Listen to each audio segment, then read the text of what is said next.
Kalian tahu nggak kenapa Alucard bilang, Tak ada pilihan lain. Inilah jalan yang harus kuambil. ternyata itu bukan sekedar kata-kata biasa, tapi bagi seorang anak kecil seperti Alucard, itu adalah awal dari segalanya yang hancur berantakan. Dulu, Alucard kehilangan ayahnya di medan perang, seorang prajurit yang seharusnya dianggap pahlawan.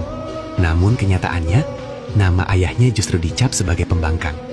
Sejak saat itu, Alucard hidup dengan satu hal di dalam dirinya, yaitu dendam.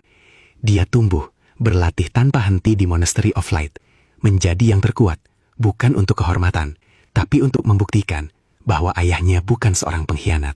Dan akhirnya, dia mengetahui kebenaran. Ayahnya tidak lari dari perang. Dia bertarung sampai akhir, demi menyelamatkan pasukan yang lain. Tapi kebenaran itu ditutup rapat-rapat, dikubur oleh mereka yang berkuasa.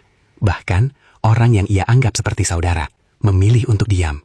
Saat itulah, sesuatu di dalam diri Alucard hancur. Dunia yang dulu ia percayai, tidak lagi berdiri di pihaknya. Belum cukup sampai di situ.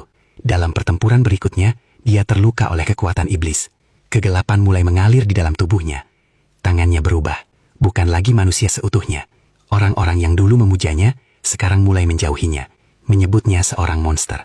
Dan di titik itulah, Alucard berdiri di antara dua pilihan. Tetap menjadi bagian dari dunia yang telah mengkhianatinya, atau berjalan sendiri dengan kebencian dan kegelapan yang ia miliki.